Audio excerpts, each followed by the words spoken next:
In Lake Mead, one of the prettiest places that you can go to is up in the Narrows. Right before you go into the Virgin Basin, you'll see some cliffs that look like they've been sculpted by the sands of time.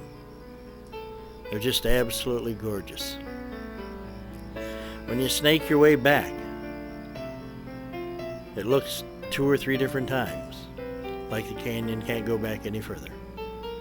But if you go slow, you'll come to a beautiful place. It's called Wishing Well Cove. Now, Wishing Well Cove, I'm not sure how it got that name, has got to be one of the most fantastic spots on the lake. If you're looking for an advanced dive, a dive that you can get nice and deep, this is the dive for you. These 2 rock cliffs, one on either side, come together at about 125 feet underwater. There's even a rock that's fallen across the top of that, so it makes kind of a natural cave system underneath. Caves are not very deep, maybe 3 or 4 feet, that's about all. But it is just spectacular.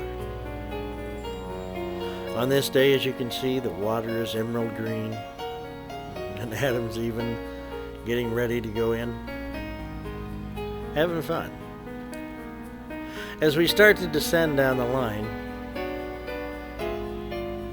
checking our gear first, as you always do before you go on a dive. Make sure that everything's just the way it should be. After all, we are dropping over 100 feet deep.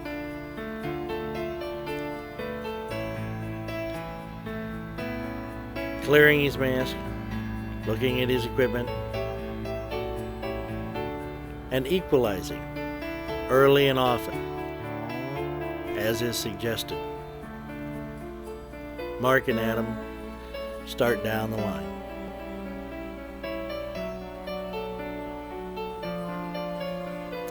Now, as I said early, you need to make sure that you equalize early and often when you're going to drop this far down. And take your time. You don't want to burn up too much air going down, but at the same period of time, you don't want to go down too rapidly either. Nice, controlled descent is what you want to do.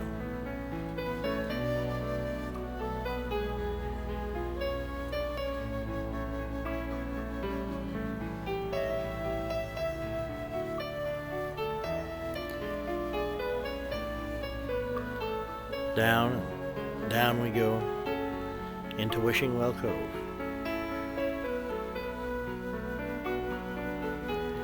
Seems like we're dropping forever.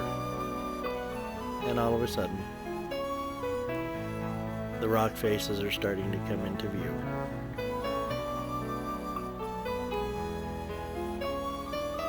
And we can see that we've thrown our anchor right in the middle of the 2 rock faces.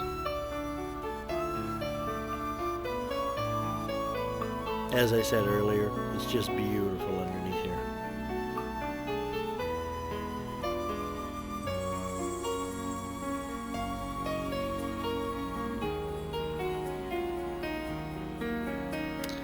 Unfortunately, Wishing Well Cove is so deep that lots of people lose lots of things down there. I found sunglasses down there. I found lawn chairs and even an engine block down here also. How that got there, I'm not quite sure. Perhaps somebody was using it for an anchor. I'm picking up a pair of sunglasses right here. It's a little too deep for people to dive off of their boat and get down to the bottom to reclaim anything that they've lost. So lots of things are on the bottom down there.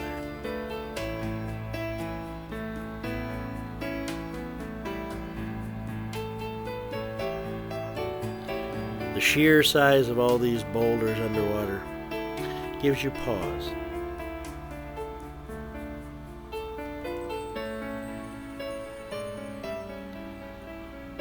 As you swim back and forth, to and fro, your bubbles are your constant buddy. And everything is peaceful and everything is calm under this water. It's just an absolute beautiful dive. I've dove Wishing Well Cove on many, many occasions.